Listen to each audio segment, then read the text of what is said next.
함께 만드는 언론 미디어 협동조합. 여기는 국민TV. 함께 만드는 언론 미디어 협동조합. 여기는 국민TV.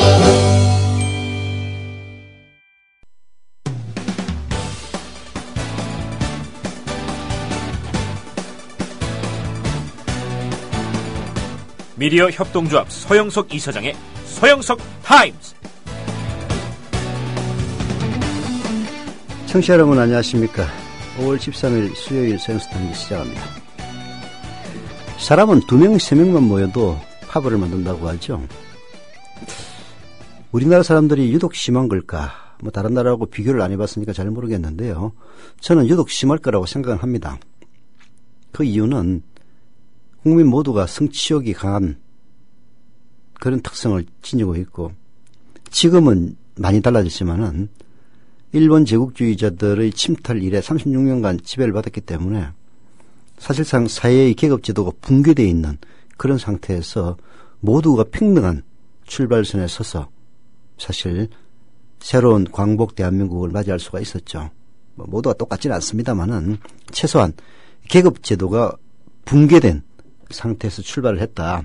그래서 누구든 열심히 공부하면, 열심히 노력하면 출세할 수 있고, 그리고 상층계급으로 편입될 수 있다. 실제로 그랬고, 그런 것들이 대한민국의 성장 동력이 됐다고 생각합니다만은, 그러다 보니까 파벌도 유독 더 심한 게 아닌가 하는 그런 느낌이 듭니다. 어느 조직을 가든지 이 화합과 그리고 서로 더불어 사는 방법을 모색하기보다는 상대방을 누르고 짓밟고 내쫓고 해서 자기 자신만이 독식하려는 이런 문화, 사실 장기적으로 고쳐나가야 될 문화라고 생각을 합니다. 왜 이런 이야기를 거창하게 하느냐.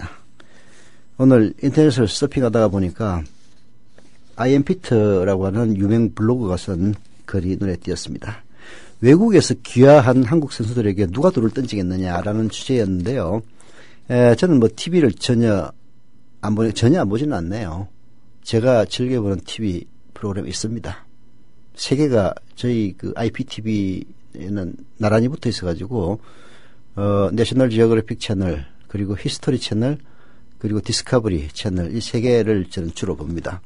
가끔씩 바둑도 봅니다만은, 지상파, 공중파는 전혀 안 보죠.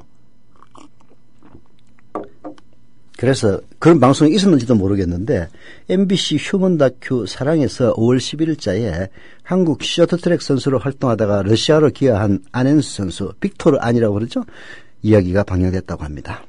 안현수 선수는 아내 우나리 씨와 함께 행복하게 러시아에서 선수 활동을 하고 있는데요.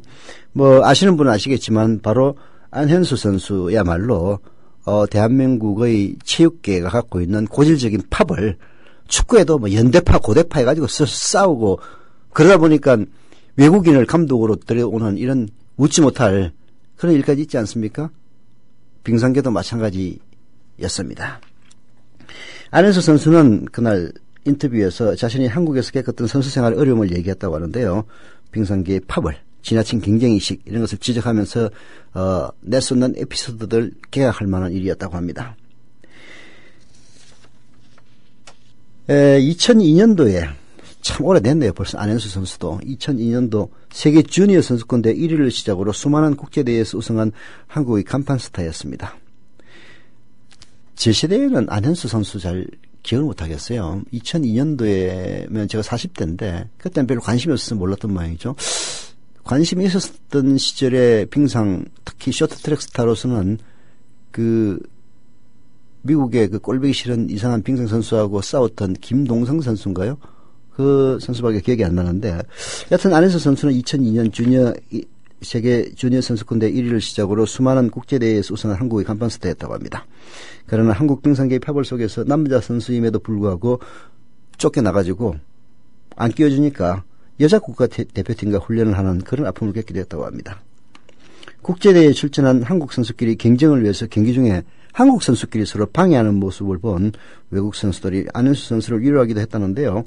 경기가 끝나고 나서 안 비켜줬다고, 시키는 대로 안 했다고 선배가 안현수 선수를 폭행하기도 했다고 합니다. 한국 빙상계는 제대로 된 실업팀이나 운동 여건이 부족해서 안현수 선수는 홀로 훈련을 하다가 2011년 러시아로 귀화해 소치 동계올림픽에서 금메달 3개, 동메달 1개를 러시아에 안겨줬습니다. 진짜 자기를 쫓아낸 한국 빙상계에 멋진 복수를 한 거죠. 이런 사람을 과연 배신자라고 욕할 수 있는 것인지 우리 스스로를 먼저 돌아봐야 될 것 같습니다. 그 위에도 아이언피트가 정리한 사람들 많아요. 보니까 엄혜랑, 엄혜련 자매는 조부모, 할아버지, 할머니 밑에서 자라면서 열심히 양국을 했는데 비록 대학에는 못 갔지만 한국토지공사에서 실업선수로 활동하기도 했다가 이 국가대표 선발전 통과를 못해서 결국은 설 자리가 없으니까 일본에 사는 엄마의 권유로 엄혜랑, 엄혜련 자매는 차례로 일본에 귀화했고 일본 국가대표로 베이징 올림픽에 출전하기도 했다고 합니다. 김하늘 선수도 2006년에 호주로 귀화해서 호주 양궁 대표팀으로 2008년 베이징 올림픽에 출전하기도 했고요. 뭐 이런 식으로 많은 사람들이 있습니다. 제가 눈에 띄는 사람은 축구 선수 이충성이라는 선수입니다. 리 타다나리. 대한민국 국적의 제1교포 4세인데요. 어릴 때부터 축구를 시작했던 이충성은 일본 축구협회의 귀화 요구를 거부하고 한국 19세 이하 청소년 대표팀에 발탁되기도 했다고 합니다. 한국에서 합숙훈련을 하던 도중 이충성은 소외감과 차별, 거친 욕설을 받았습니다. 안 봐도 비디오죠. 한국말이 서투르고 축구는 잘하고 하니까 왕따 시켰을 것 아닙니까? 심지어 연습 시간에 이충성에게는 공을 주지도 않는 그런 일도 벌어졌다고 합니다. 그래서 2007년 이충성은 충성을 그대로 일본말로 혼동하면은 타단나리가 됩니다. 충이 타다고 이룰 성자가 나루니까 이제 명사가 되어지고 나리 해서 타단나리가 되는데요. 성이는 리로 바꿔가지고 리 타단나리라는 이름을 가지고 일본어로 기화를 해서 이충성은 2011년 AFC 아시안컵에서 일본 대표팀으로 결승골을 넣는 활약을 펼치기도 했다고 합니다. 요즘 사랑의 아빠로 유명하다는 추성훈 씨. 전 그걸 안 보니까 모르는데 되게 유명하더라고요. 다른 사람들로부터 들었습니다.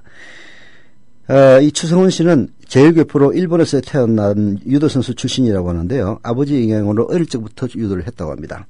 일본 간사이 지역 유도대회에서 3연패를 하는 등 실력이 뛰어났던 추성훈. 여러분들 아시는지 모르겠지만 1998년 부산광역시청에 입단합니다. 한국에서 활동했던 추성훈은 한국 유도계의 파벌과 편파 판정, 차별 견디다 못해 2001년 일본으로 귀화합니다. 귀화 이듬해인 2002년 부산 아시안게임에서 한국 선수를 꺾고 금메달을 획득했는데요. 그때 스포츠조선을 비롯해서 일부 언론들은 조국을 맺혔다 이런 식으로 비아냥댔다고 합니다. 추성훈 선수가 늘 한국을 잊지 못해 격투기 선수로 활약하면서도 한국과 일본의 국기를 운동복에 시겠지만 그에게 이런 아픔이 있다는 사실을 잘 모릅니다.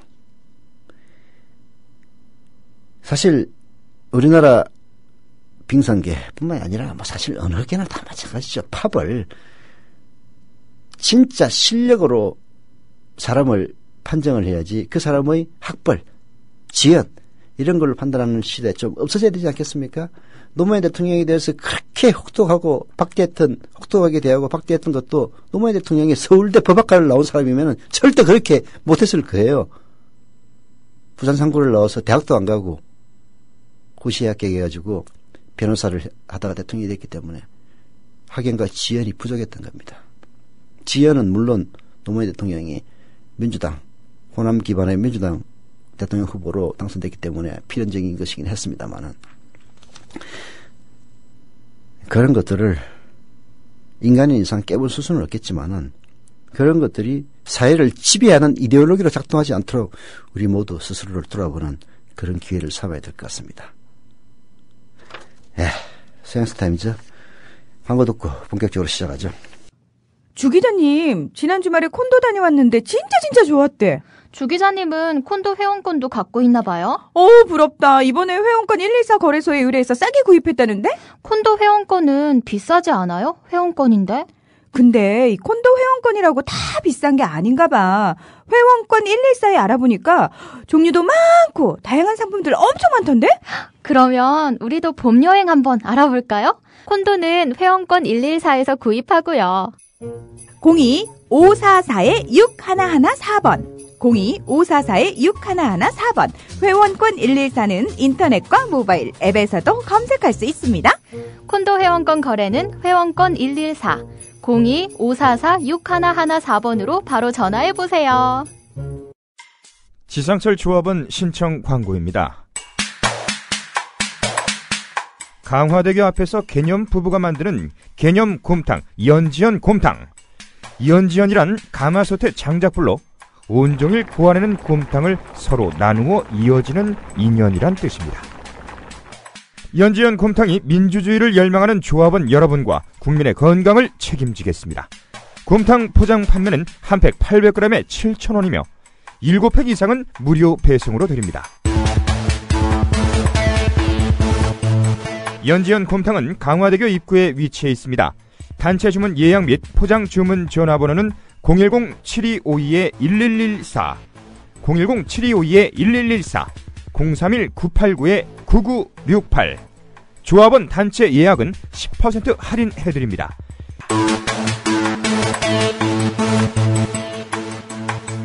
포장 판매 금액의 10%는 국민TV 후원금으로 쓰입니다.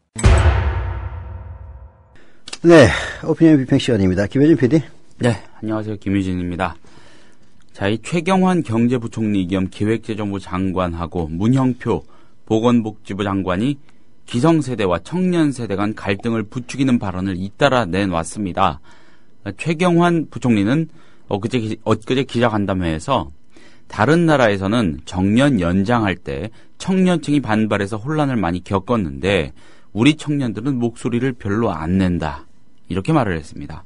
내년에 정년이 60세로 연장되면서 내후년까지 3년 동안 청년 고용 대란이 일어날 수도 있다. 이렇게 말을 했고요.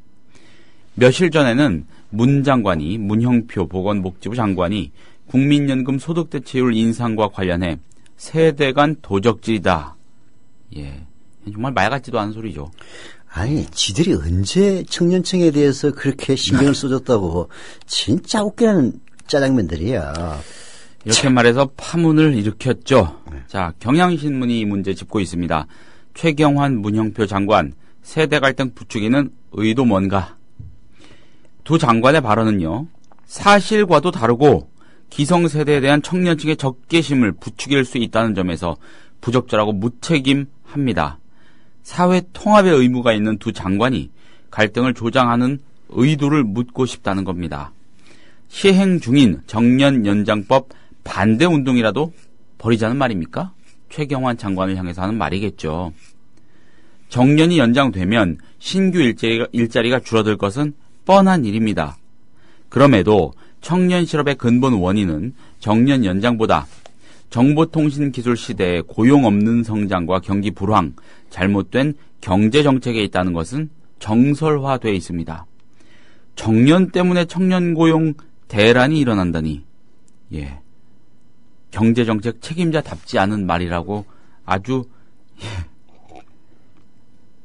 그냥 고상하게 표현을 했네요. 예. 경제정책 책임자답지 않은 말이다. 미친놈들이 한마디로. 예. 노인 세대가 청년 세대의 몫을 훔친다는 훔친다는 의미의 문 장관의 세대 간 도적질 발언도 막말 수준입니다. 현 세대와 미래 세대가 협력해 노인 세대를 부양하는 세대 간 연대의 성격을 도외시했기 때문입니다. 자, 세대 간 연대, 이런 표현 자주 나오는데 이런 거에 문 장관 같은 사람은 그냥 관심이 아예 없나 봅니다. 아니, 문형표 본인이야말로 나이 들어가지고 한 70 먹었을 때 그냥 업고 가가지고 저 힘도 없고 해가지고 골골거릴 때 자손들이 자기를 갖다 저 살에다 갖다 버리면은 그때 세대가 도둑질한 얘기 하겠어? 문형표 장관은 나아가서 국민연금을 현재 방식대로 운영하더라도 2060년이면 기금이 고갈되므로 그 전에 수를 내야 한다는 현실도 무시했습니다. 보험료를 올리든지 그 해에 걷어서 바로 연금을 지급하는 부과 방식, 지금 우리는 적립 방식이죠. 적립식입니다. 부과 방식으로 전환하든지. 독일은 부과 방식이잖아요. 독일은 기금 적립 안 해요. 대다수의 이 연금 제도를 시행하는 대다수의 나라가 부과 방식이죠. 우리나라도 2060년 대에 어느 시점에 고갈될 거라는 것인데, 그러니까 그거를 고갈시키지 않으려고 이런 겁을 줄 이유가 없다는 거죠. 그렇죠. 고갈될 걸 예상하고 그에 앞서서 이게 사실은 순차적으로 바꿔가기 위한 정립해 놓은 게 거죠. 비정상이에요. 예. 세상에 정립해가지고 몇백조 원을 들고 있는 나라가 어디 있습니까? 그렇죠. 그런데 그때 되면 고갈된다. 이러고 겁주면서 당연한 걸. 예, 그럴 예정으로 만든 걸. 그렇죠. 그래서 예. 그다음부터는 부가 방식으로 바꾸면 돼요. 그렇죠. 근데 이걸 물론 이제 2080년까지 예. 뭐 2100년까지 심지어 고갈 안 되도록 하려면 이 돈이 장난이 아니다. 이런 식으로 말하니까 모를 리가 없는데 말이죠. 그러니까 예. 진짜 박근혜 말 때문에 말 한마디에 이론을 만들어낸 것 아니에요. 예. 아이 그 2100년까지 고갈 안 시키려고 하려면은 한 20%로 지금 9%에서 한 20%로 더블 올려야 되니까 그 얘기하면 사람들 다 뒤로 자빠져 가지고 절대 안 하려고 할 겁니다. 그런 식으로 이론을 만들어서 준 거 아니에요. 자기 실무자가 보건복지부 실무자가 대타의 기구에서 낼 때는 9%에서 10%로 1%만 올리면 됩니다라고 얘기했던 그 보건복지부의 장관이라는 자가 그런 식으로 오로지 대통령 한 명을 바라보고 5천만 원을 한테 사기치는 이런 사람이 어떻게 장관직이 있습니까? 연금위원회이던가요? 그 위원장직도 맡게 되죠. 보건복지부 장관이. 그러니까 아니 2080년까지 혹은 2100년까지 도대체 누구 맘대로 그때까지 고갈을 시키지 않아야 되는 겁니까? 그럼 설계를 처음부터 다시 해야 된다는 말입니다. 그렇죠? 사기죠. 그 말은 사기라고 판명할 수 있는 거죠. 이제 그런 식으로 정립을 하다 보면은 결국은 고갈되고 그래서 부가 방식으로 바꾸는 겁니다. 사람들이. 예. 부가 방식으로 바꾸면은 물론 단점도 있어요. 보험료율이 올라갑니다. 올라가요. 올라가지만은 그러나 지금처럼 뭐 올라가면 사회적 합의에 의해서 내리고 그러면 노후보험을 더 적게 받으면 돼요. 부가 방식이기 때문에 이게 고율의 세금에 대해서 오히려 저항심이 더 적은 거예요. 스웨덴 사는 우리 조합원이 와가지고 내 궁금해서 물어봤어. 여러분들은 그렇게 세금이 높은데 어떻게 삽니까? 세금만 높은 게 아니라 벌금도 월 소득에 따라서 차별 준대요. 합리적이네요. 이게 신호위반을 하면은 월 소득이 없는 사람이 신호위반을 하면은 5,000원짜리 딱지 하나 끊지만은 100만 장자가 신호위반 하면은 한 1,000만 원, 2,000만 원 세금 물린다는 거야. 그 소득에 비례해서 한대요. 예. 그리고 뭐 연소득이 한 1억 정도만 해도 50% 이상의 세금으로 나간다는 거야. 예. 그러면은 야 너희들 어떻게 버티냐 그랬더니 걱정 하나도 안 한대. 왜냐하면 5천만 원을 갖다가 세금으로 뜯기지만은 자기가 노후에 그거 다 돌려받는데요. 결국은 5천만 원을 저금한다는 생각으로 세금을 내지 그걸 뺏긴다고 생각을 안 한다는 거야. 그만큼 노후 복지가 잘 돼 있는 거예요. 국민연금이 전두환 정권 때 설계가 됐죠. 그때는 뭐 선심성 정책이었을 수 있지만은 어쨌든 뭐 나쁘지 않은 정책 결과적으로 필요한 중요한 정책이었으니까. 원래 나쁜 놈들이 정권의 정통성이 없는 인간들이 그런 정책 잘 펴니다. 사실 김영삼이도 자기가 야권을 배신했다는 그 죄책감이 있었기 때문에 하나의 척결하고 그리고 금융실명제를 전격적으로 도입했지 만약에 정상적으로 집권했으면은 그리 못했을 거예요. 예. 우리나라 인구 구조가 그러니까 뭐 정확한 시점은 뭐 분석하기에 따라 다르지만 몇십 년 후가 되면은 이게 원자폭탄 터졌을 때 구름의 모양처럼 버섯구름의 모양처럼 고령층이 불로 튀어나오는 고령층이 좀 다른 계층에 비해서 더 두터워지는 그런 형태가 된다고 하는데 그 시점을 지나면은 이 막대기 형태가 된다고 하더라고요. 그때가 되면 좀 젊은 세대가 노인 인구를 부양하는 그런 부담이 그래도 힘은 들겠지만 그래도 좀 줄어들 수 있을 것이고 여러 가지 또 재반 여건도 많이 달라질 테니까 지금은 역삼각형이에요. 역삼각형. 그렇죠. 그런 걸 고려해서 언젠간 우리도 조금 더 합리적이라고 판단이 되는 부가 방식으로 바꿔야 된다는 전제로 설계가 됐던 게 국민연금인데 갑자기 2060년, 80년, 2100년에도 고갈시키면 안 된다는 논리로 이상하게 호도를 하니까. 근데 이제 나는 진짜 60대 이상 정신 차려야 된다고 생각합니다. 보세요. 소득 대체율을 50%를 올리면은 혜택 받는 사람들이 누굽니까? 예. 65세 이상 은퇴자들이 혜택 받는 거예요. 혜택 받는 거란 말입니다. 그리고 보건복지부에서도 그렇게 소득 대체율을 40%에서 50% 올리는 데 대해서 전혀 문제가 없다라고 실무기구에서 판단을 했던 사안이에요. 근데 그게 박근혜가 안 된다고 하니까 말을 바꿔가지고 안 된다고 하는 거 아니에요. 그럼 손해보는 사람이 누굽니까? 65세 이상의 은퇴자들이란 말이에요.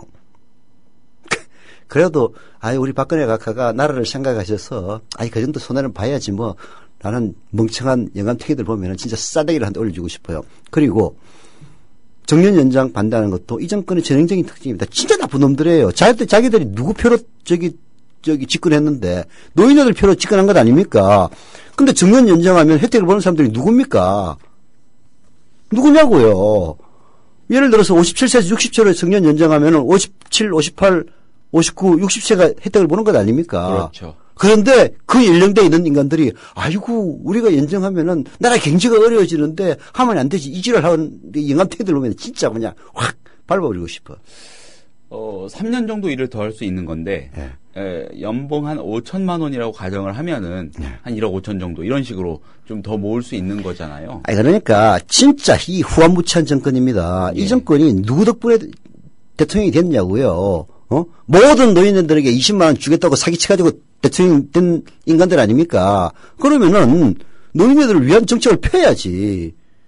그게 의무 아닙니까? 뭐 솔직히 얘기해서. 그래서 정년 연장 그리고 국민연금 소득 대체율 50% 상승 누구한테 혜택이 가는 거냐고요. 다 50대 말 60대 70대한테 혜택이 가는 것 아닙니까? 그거 다 안 하겠다는 이런 정권을 여전히 우리 박근혜 각하를 위해서는 우리가 희생해야 돼 이지랄 하고 있는 것들은 진짜 니들은 그렇게 짓밟혀도 싸 이런 생각이 저절로 듭니다. 뭐 모두가 그렇지는 않겠습니다만은 노인 폐발하고 또 지랄만 해봐라 확 그냥.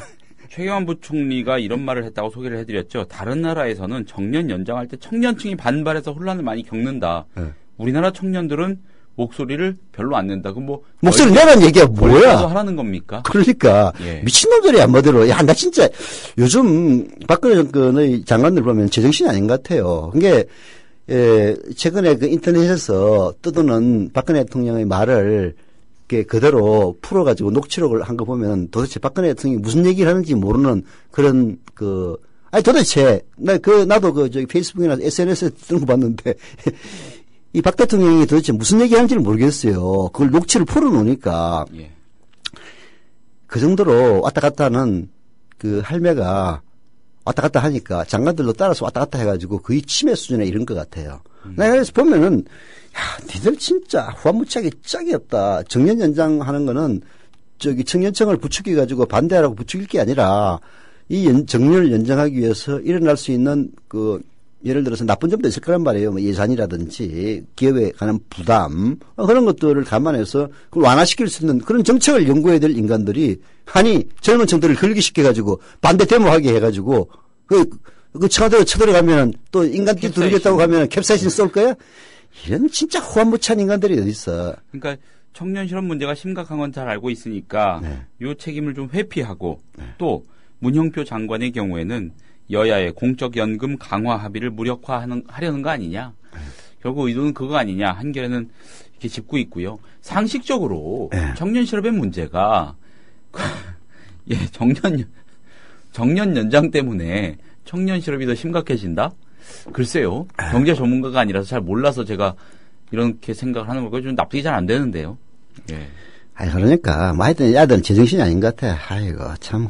나는 이제 이 정권이 지탱하는 거는 결국은 영감탱이들이 우리의 아이유 박근혜 각하가 자빠지면 안 된다. 이따위 말도 안 되는 생각 때문에 묻지마 지지를 하기 때문이라고 생각을 해요. 묻지마 지지 열심히 하시라고. 그래서 피해 잔뜩 보고 나중에 아이고 그래도 우리 박근혜 각하를 위해서 희생했으니까 저 선거 갈 때 노잣돈이라도 누군가 쥐어주겠지 이렇게 생각하고 사시라고. 진짜 이런 뭐라고 그럴까 전 노령층의 이 마조히스트화가 아닌가 하는 그런 생각이 들어요. 도대체 이런 정권을 노령층에 지지한다는 건 말이 안 되는 거거든. 이거 상식으로 볼 때는 이거 말이 안 되는 거예요. 근데 그런 상식을 파기하는 일어나는 걸 보면은 도대체 무슨 메커니즘이 그렇게 만들까? 내가 진짜 앞으로 근데 연구 과제예요. 찾아내실 수 있을까요? 뭐 이제 인터뷰도 하고 여론조사도 해보고 여기저기 자료들 찾아보고 소득과 그 다음에 이 연령층이 60대, 70대의 젊은 시절에 어떤 사건들이 그들의 정신에 영향을 미쳤는지 이런 걸 연구해보면 답이 나오죠. 저는 결국은 답은 언론이라고 생각합니다. 유신 10월 유신 때 제가 기억하거든요. 물론 부정 투표를 했습니다. 국민 투표로 10월 유신하기로 했어요. 90몇 프로, 97% 찬성에 투표에 뭐 90몇 % 찬성으로 유신헌법이 통과됐단 말이에요. 물론 거기에는 이제 부정선거와 공무원들의 충성이 빚어낸 그런 뭐 참사도 어느 정도 끼어 있겠지만은 대다수의 국민들은 찬성했다는 얘기입니다. 왜 찬성했겠어요? 박정희 시대 언론이라는 거는 반대에 대해서는 이런 방법 얘기할 수 없는 그런 시대였어요. 뭐냐면 박정희의 유신 세례를 받고 자라난 세대들입니다. 그 중에서 그들의 세례에 저항했던 그런 세대들이 민주화를 일으켜낸 거예요. 나머지는 그야말로 밴드웨건 편성한 거죠. 그래서 민주화가 되고 나서 보니까 그 자기 자신들을 이렇게 편하게 만들었고 그리고 노무현 대통령을 저런 깨구리 새끼라고 욕을 할 수 있는 자유를 만들어준 민주화에 대해서는 전혀 생각도 안 하고 박정희에 대해서 향수를 갖는 이런 현상이 벌어지는 게 아닌가 하는 생각이 드는데 저는 결국은 그 언론 때문이라고 봅니다. 그래서 언론 상황이 나쁘면은 소수가 각성하고 그 소수가 사회를 바꿔 나가는 건 사실이지만은 그런 나쁜 언론 하에서는 대다수의 국민들은 쏟고 살아가는 거예요. 그래서 난 지금 이 세대들도 걱정 많이 돼요. 이런 참 어마무지하고 악랄하게 이럴 데 없는 폐파적인 이런 지상파 언론 환경에서 사는 젊은이들이 그렇지 않은 사람들도 있겠지만은 대다수는 또 이들이 나중에 노인대 돼가지고 말도 안 되는 자기 자신에게 피해를 강요하는 그런 정권에 대해서 충성하지 않을까 걱정이 많이 됩니다. 다만 그때와 많이 다른 것은 그때는 박정희 시대 때는 진짜 관저 언론 외에는 전무했던 시절이지만은 지금은 인터넷이라든지 여러 가지 비공식 통로의 언론 환경이 충분히 잘 발달해 있기 때문에 이런 식의 지상파나 종편의 발효에도 불구하고 그야말로 옛날처럼 90%가 쏘가 넘어가는 그런 일은 없을 것이라는 게 한 가닥 위안이라고 하겠죠. 네. 자, 다음 토픽으로 한번 넘어가 보겠습니다. 네. 요즘 이게 난리네요. 네. 북한의 잠수함 발사 탄도미사일 SLBM이라고 합니다. 네. 잠수함에서 쏠 수 있는 미사일이란 뜻이죠. 한마디로 이 시험 발사의 파장이 생각보다 길어지고 있습니다. 박근혜 대통령은 어제 외교안보 장관 회의를 오랜만에 열어서 대응책을 점검했다고 합니다. 아이 박근혜 정권의 그 전매 특허가 북한 아닙니까? 예. 북한이 뭐 하나 했으니까 또 써먹어야지. 최윤희 합참의장도 커티스 스케퍼로티 한미연합사령관과 회동했으며 존 케리 미 국무장관도 다음 주에 서울에 올 때 이 문제를 논의할 예정이라고 합니다.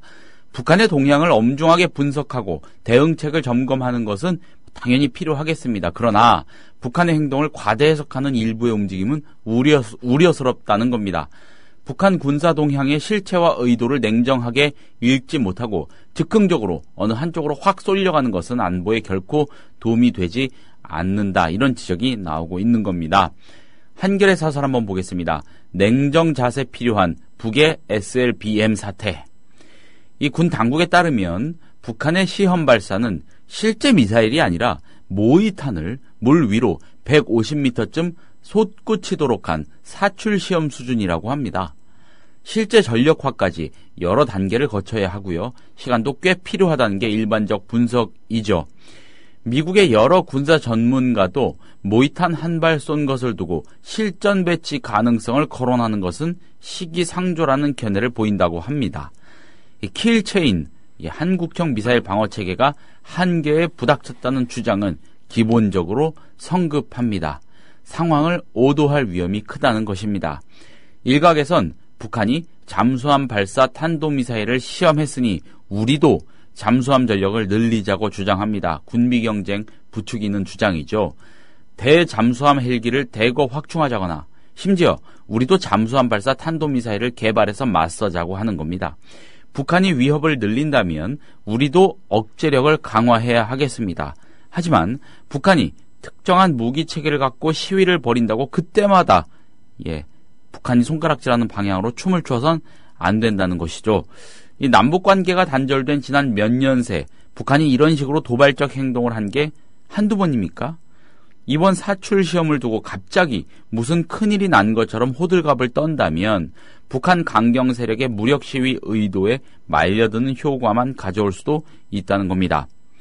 최고의 안보 전략은 역시 강력한 대북 억제력을 유지하되 남북 관계를 대화로 풀어나가는 것입니다. 대화를 통해 남북 관계와 한반도 현안들이 풀려나간다면 북한도 군사적 위협 필요성을 덜 느끼지 않겠습니까? 예.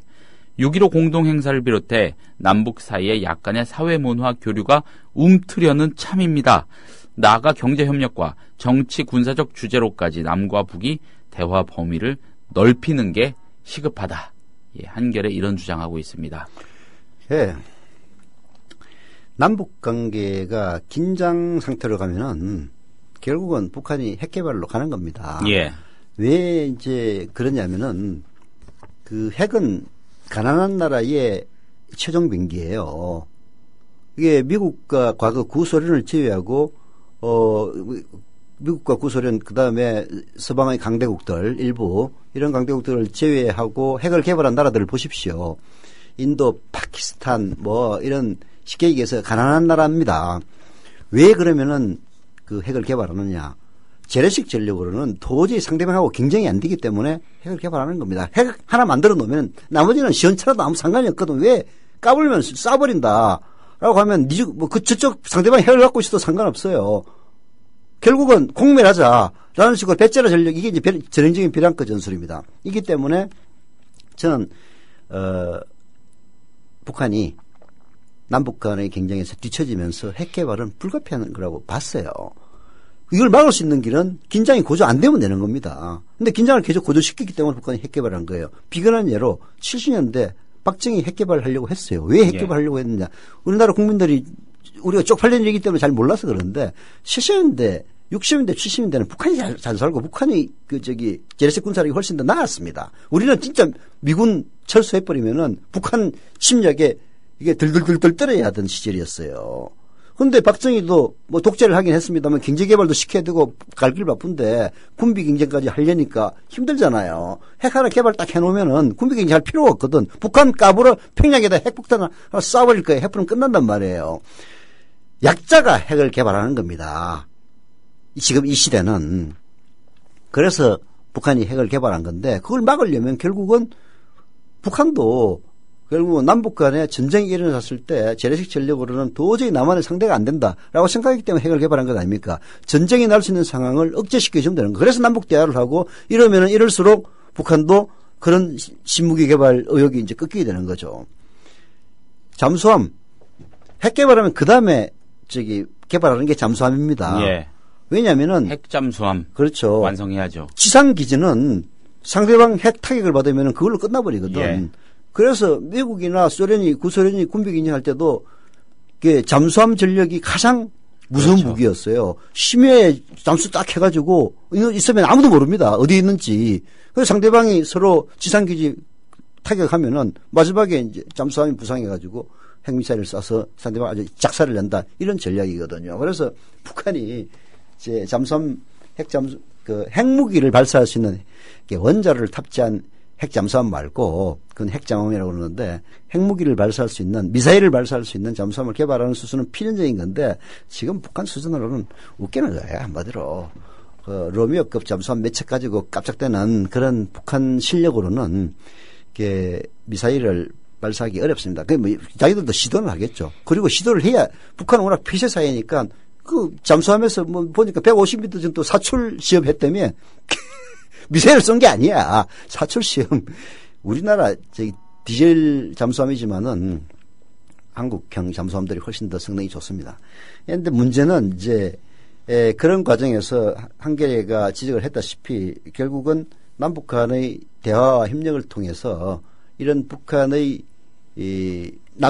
지금 북한은 실제로 남한이 북침할지도 모른다는 그런 두려움에 떨고 있다고 저는 봅니다. 특히 이명박근혜 정권 10년 동안에 무찌르자 공산당 뭐 이따위 얘기를 하고 있지 않습니까? 전쟁 나면은 지금은 진짜 공멸이에요. 공멸. 이긴다 손 치더라도 북한을 잿더미로 만들고 서울 그다음에 경기도 일원이 다 2천만이 살고 있는 경기도 잿더미가 되면은 뭐 합니까? 그렇잖아요. 아니 지금 뭐 전쟁 부르짖으면서 북한을 갖다가 통일하자고 하는 그런 사람들 대가리는 총알 안 박히나? 제일 먼저 틸놈들이 진짜 그딴 얘기를 하는 거 보면 진짜 꼴보기 싫어가지고. 여하튼 그런 있다는 점은 우리 청취자들 잘 아시겠지만은 괜히 아는 체 해봤습니다. 넘어가시죠.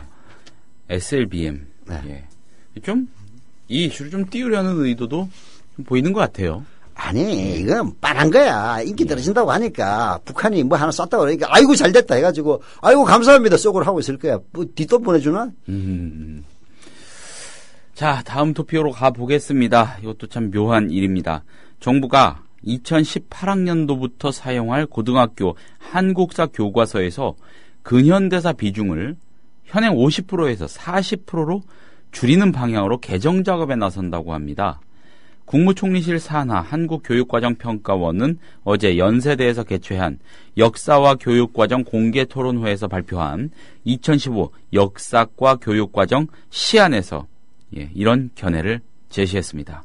이 시안은 현재 중학교 1학년이 고등학생이 되는 2018학년도부터 정식 교재로 채택된다고 합니다. 굉장히 중요한 문제 같습니다. 한국일보가 사설로 짚고 있습니다. 고교 한국 근현대사 비중 축소 방안 제고해야. 이번에 공개된 시안은 근현대사 교육을 강화하는 세계적 흐름에도 역행한다고 합니다. 학계와 교육 현장에서도 학생들이 피부에 와 닿는 근현대사에 더 높은 관심과 흥미를 보인다는 사례가 보고되고 있다고 하고요. 게다가 교육부는 2005년 11월 일본, 중국의 역사 왜곡에 능동적으로 대응할 수 있는 내적 역량 확보를 위해 고교 근현대사 교육을 강화하겠다고까지 발표하지 않았습니까? 근데 2005년은 참여정부 시절입니다. 예. 참. 중국은 1990년대 초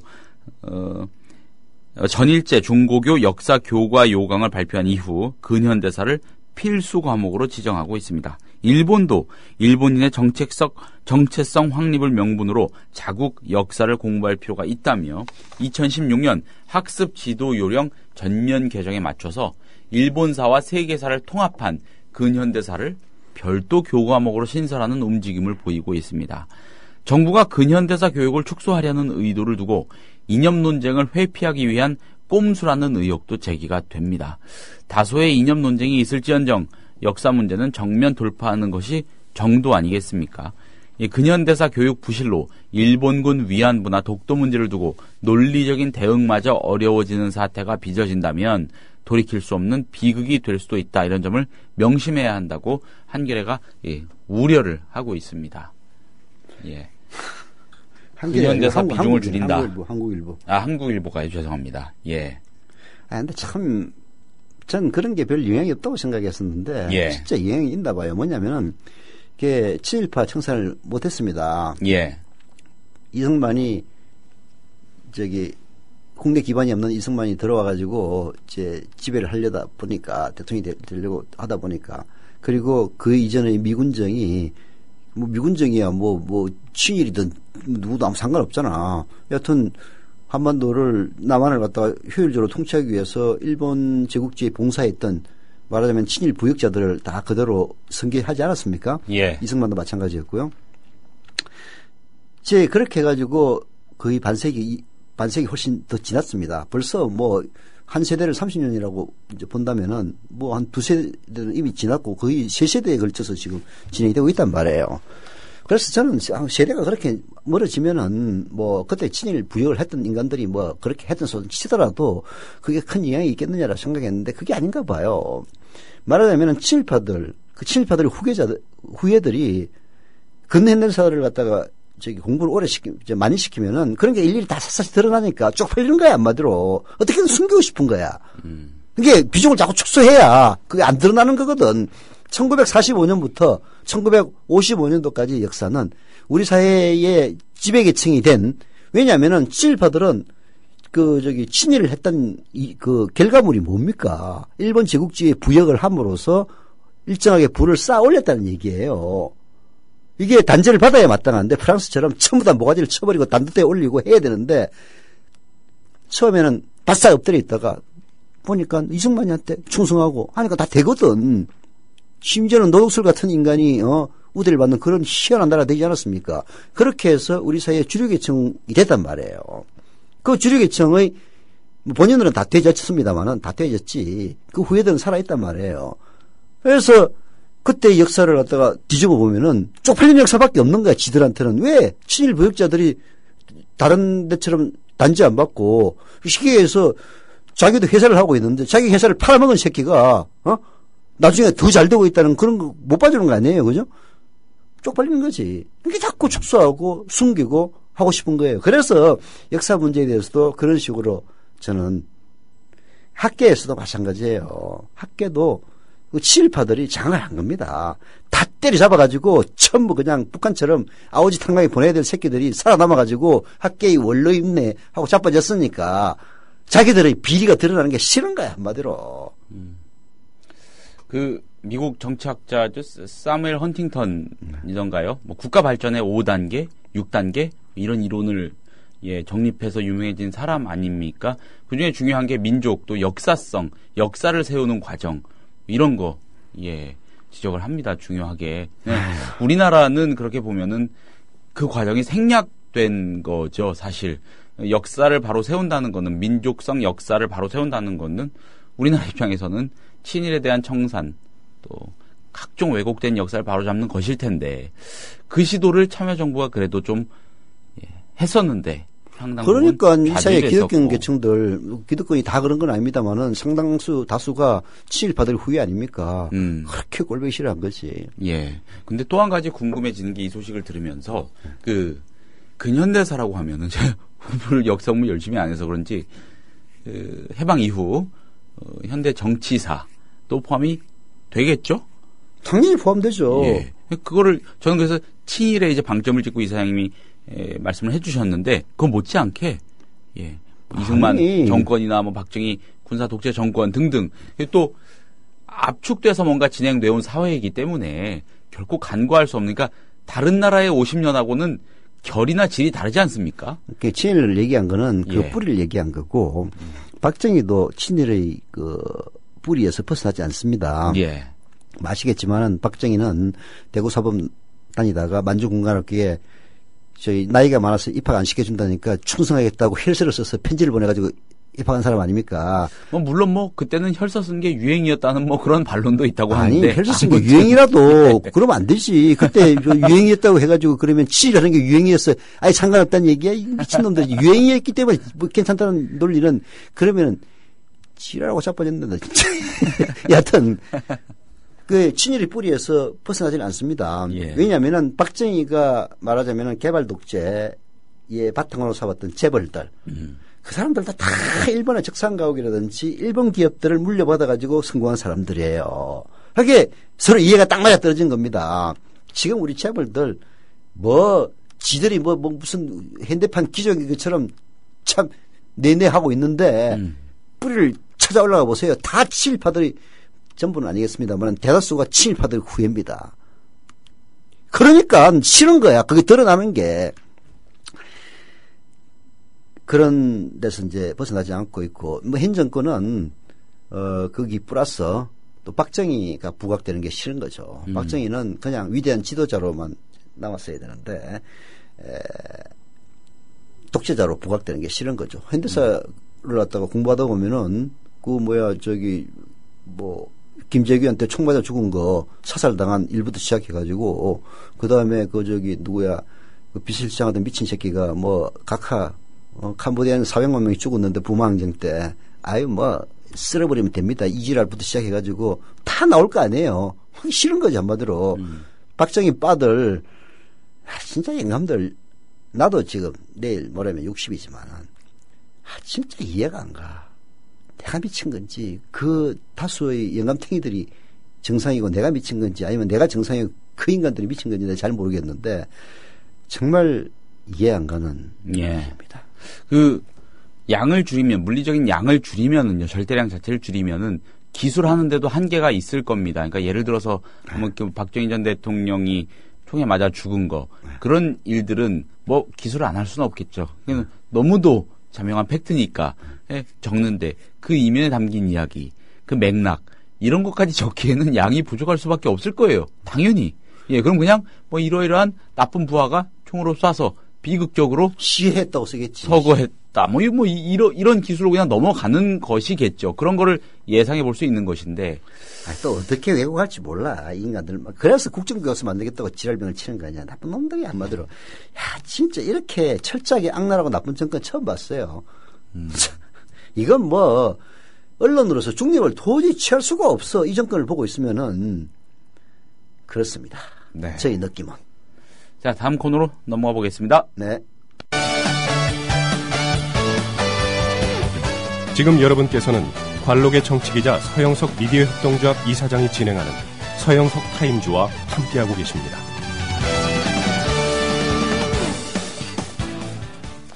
자, PD 브리핑 시간입니다. 네. PD, 오늘 주제는 뭐죠? 네. 국민연금 고쳐보기라는 키워드를 뽑아봤습니다. 또 복잡한 얘기구만. 예, 복잡하지 않습니다. 예. 간단합니까? 네. 최근에 정부 여당이 국민연금 논란하고 관련해서 세금 폭탄, 도적질, 앞서도 언급을 했습니다만 등등의 수사를 가동하면서 어떻게든 논의의 초점을 좀 분산시키려 하는 통에 국민연금 자체를 불신하는 사람들이 많아지고 있다고 합니다. 국민연금공단 홈페이지에는요, 최근에 기금이 고갈될 거면 연금 제도도 폐지하자. 그러니까 이거 보십시오.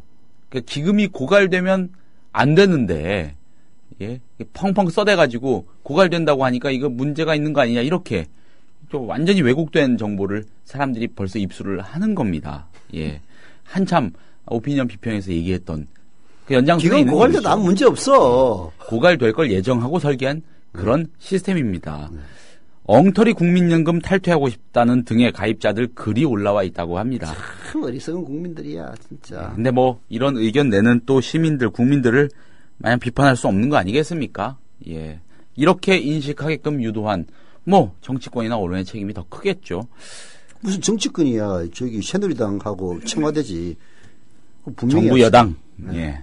자, 청와대와 정부가 소득 대체율 50% 인상 요구를 무력화하기 위해 연금 기금 고갈의 위험성, 미래 세대 보험료 폭탄론 등을 내세운 것이 가입자들의 불신과 불안감을 키운 겁니다. 전략이 주요했다고 봐야 될까요? 예. 문제가 있다면 당연히 제기를 해야겠지만 정치적 수사의 본질이 호도돼서는 안 될 겁니다. 이에 이 국민연금이 어떤 성질을 갖는지, 또 사보험에 견주어서 어떤 이득이 있는지 한번 살펴보려고 합니다. 이 경향신문이 오늘자 조간에서 정리를 아주 잘 해놨는데 그 보도 내용을 바탕으로 한번 짚어보겠습니다. 보건복지부 통계 자료를 보면은요, 국민연금 수익비는 2012년 가입자 기준으로 평균 1.8배에 이른다고 합니다. 예, 수익비가 1.8배다. 이 얘기는 돌려받는 연금 수령액이 납부한 보험료의 1.8배에 달한다는 뜻이겠죠. 2배 가까이. 예, 평균으로 그렇다는 겁니다. 예, 현행 국민연금이 2028년이면 소득 대체율이 40%로 낮아져서 소득 보장 수준이 낮지만 그래도 사적 연금, 사보험, 그러니까는 민간 보험회사들이 연금성 상품 많이 출시하지 않습니까? 결국 다 조사 못 삽니다. 다 똑같잖아요. 따지고 보면은. 얘기를 다 듣고 보면 결론이 같아요. 어느 회사 거나. 아무튼 좀 낮아진다 해도 그런 상품들보다는 가입자들에게 훨씬 이롭다는 얘기입니다. 더 중요하게 바라봐야 할 것은요, 국민연금에는 민간 사적 연금 상품에 없는 이 소득 재분배 기능이 탑재가 돼 있어서 수익비는 저소득 가입자일수록 더 높아진다는 점입니다. 이 저소득층인 하한액 가입자, 월소득 20만 원 계층입니다. 이 하한액 가입자의 경우 자신이 낸 보험료의 4.3배, 약 4.3배 더 많은 연금액을 돌려받게 됩니다. 상한액 가입자, 월소득 389만 원 기준입니다. 상한액 가입자라고 해도 1.3배 더 많이 돌려받습니다. 예. 이거 모르겠습니다. 민간 보험사들이 내놓는 상품이 요새 어떤 상품이 있는지 꼼꼼히 따져보지는 않았지만은 아무리 적게 잡아도 그보다 훨씬 이득일 겁니다.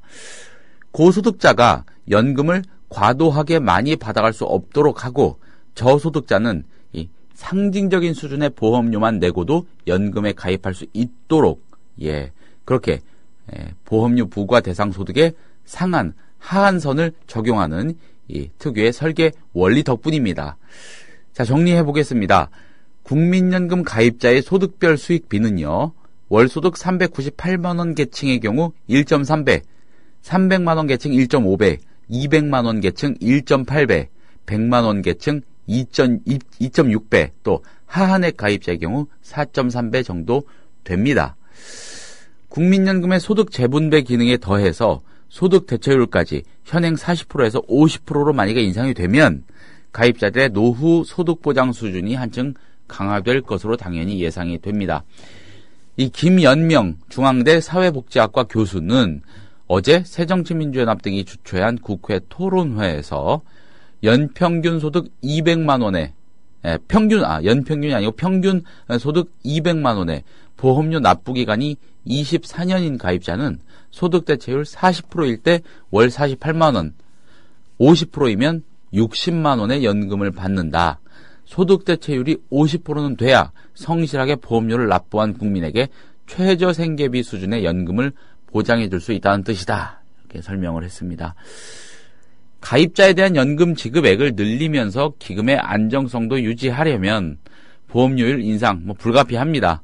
현재 우리나라의 국민연금 보험료율 9%죠. 이 9%는 경제협력개발기구 OECD 평균인 16.9%, 약 17%에 크게 못 미칩니다. 주요 국가의 보험료율을 구체적으로 한번 살펴보겠습니다. 이탈리아가 굉장히 높습니다. 약 33%, 스페인 28%, 독일도 20% 정도 되고요. 독일이 평균에 좀 가까운 수치라고 하는데 스웨덴 18%, 일본 17%입니다. 예. 국민연금을 둘러싼 논의가 소득 대체율 40%냐 50%냐, 보험료율 9%냐 10%냐라는 식으로 숫자 노름 비슷하게 흐르는 것 같습니다. 이 연금의 공적 기능과 미래 가치 등을 좀 본질적으로 따져보려는 시도가 정치권에서 선행이 돼야 하는데 현재로서는 사실 난망해 보입니다. 예, 그런 의미에서 한번 짚어봤습니다. PD 브리핑은 여기까지입니다. 아니 보험료율이 네. 소득이 33%가 된다면 나머지 세금까지 합치면 도대체 얼마가 되겠어요? 적어도 한 절반은 세금으로 이것저것 네. 보험료. 그런데 사람들이 왜 그걸 감내하겠냐고.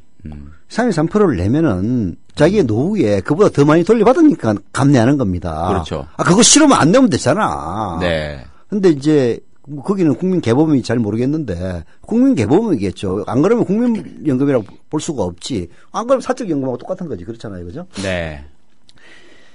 예, 우리가 지금 9% 내는 것도 적은 건 아닙니다. 우리가 9% 낼 수 있었던 거는 독재자가 그 전두환이가 만들 때 잘 설계를 했기 때문에 그런 거예요. 하여튼 독재자의 저것도 있다니까. 그게 상식을 초월해가지고 해야만 하는 거니까. 그때 제가 정확한 수치는 기억이 안 납니다만은, 네. 그때 아주 어린 시절이었습니다. 저는 우리나라 복지국가 된다고 막 난리가 났었던 기억도 어렴풋이 나고, 그리고 지금보다 이 소득 대체율이 굉장히 높았죠. 네. 그러니까 그 당시에도 전문가들은 말이 안 된다. 또 당시에 야당도 이게 지금 될 일이냐 이렇게 비판을 했다고 하더라고요. 점점 소득 대체율이 이제 낮아져가지고 현실화되어 온 거죠. 네, 현실화되어 온 거죠. 아무튼 설계는 파격적이었죠. 그런데 이제 더 파격적인 건 난 이거라고 생각해요. 절반은 지가 내고 절반은 회사에서 부담하는 거. 이게 사실은 파격적인 겁니다. 예를 들어서 이탈리아가 만약 그런 식으로 한다고 쳐보십시오. 기업에서는 66%를 부담해야 됩니다. 그렇잖아요. 그죠? 그게 아닐 거야, 아마. 설마 그렇겠어? 기업이 절반 부담해 주면은 진짜 난리 나지.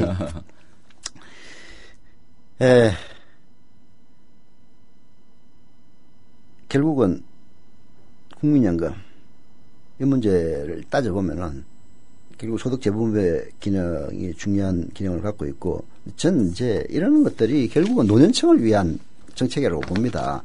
이게 사실은 이 정권이 노인들에 의해서 탄생한 정권이 아니라서 치더라도 노령층의 인구가 늘어나고 있다는 것은 이제 불가피한 현실이거든요. 이걸 고치기 위해서 젊은 이들에게 무상보육도 하고 해서 출생률을 올리기 위해서 지금 노력을 하고 있는 겁니다.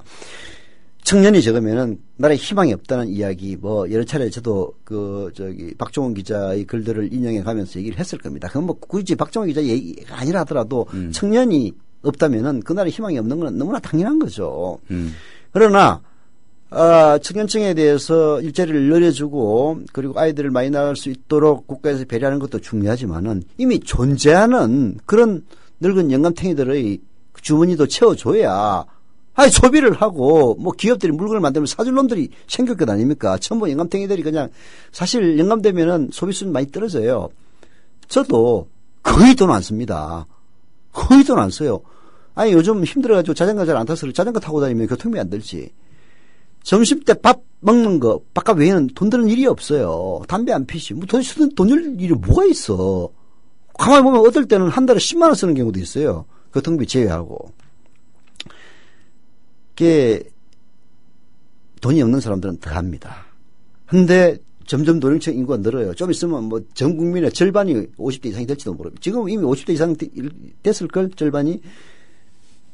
그래서 국민연금 더 올려줘서 소비하도록 하고, 그게 결국은 국가 경제를 살리는 길이기도 합니다. 근데 이 노령층을 위한 정책을 지금 폐해야 되고, 노령층에서 탄생한 정권이 여기에 대해서 진짜 완전히 그 노인들의 뒤통수를 치는 이따위 일들을 하고 있는 거 보면은, 근데 이제 더 골 때리는 거는 그럼에도 불구하고 이따위 정권에게 지지를 아끼지 않은 그런 노령층이 저는 더 한심해 보입니다. 정신 좀 차리세요. 영감탱이들아. 이런 생각도 듭니다. 그러니까 뭐 모르겠습니다. 이렇게 작은 돈이란 얘기가 아니고 뭐 보험료가 조금 올라갑니다. 뭐 그럼 한 달에 몇만 원 정도 더 내는 셈이 되겠죠. 보통 그렇지 않을까요? 몇만 원을 넘을까요? 아니면 몇천 단위일까요? 아무튼 모르겠습니다. 보통의 수준은 한 몇만 원 정도 될 것 같은데, 그거 조금 더 나간다는 거에 다수의 국민이 겁을 바짝 집어먹고 그럴 수밖에 없는 팍팍한 이 사회 구조적인 상황, 여건, 경제 여건, 결국 이런 것도 논의가 건강하게 흘러가지 못하게 하는 근본적인 원인이지 않을까라는 생각도 듭니다. 아까 팝을 얘기도 했지만요, 오프닝에. 자기 손에는 손톱만큼도 보지 않으려는, 그렇게 살아야 이 사회에서 출세하고 남을 짓밟아야 자기 몸 편하게 사는 이런 풍토가 결국 문제인 겁니다. 보세요. 맨날 입만 열면은 그 인용하는 OECD 국가 보험료율 평균이 16.9%라는 것 아닙니까? 그렇잖아요. 월급 100만 원 받으면 16만 9천 원을 보험료로 낸다는 얘기입니다. 우리는 9만 원밖에 안 내요. 그러면 OECD 수준을 올려야지, 엠병알. 무행표가 소득 대체율 50%를 올리고 2100년에 기금 고갈되도록 설계하면은 뭐 한 18%를 올려야 된다며, 올리면은 OECD 평균 딱 맞네.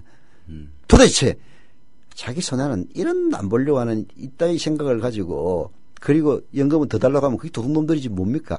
근데 문제는 국민들은 다 그럴 수밖에 없습니다. 자기 개인의 이익을 위해서 움직이니까. 네. 근데 그거를 조장하는 이 정권이 더 나쁜 정권인 거죠. 그렇죠. 딱 보고 반응이 이렇게 오는구나 싶으니까 조장하는.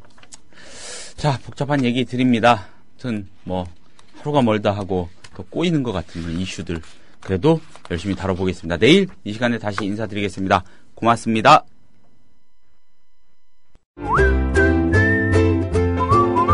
국민라디오 팟캐스트 응원하는 가장 쉬운 방법 아시나요?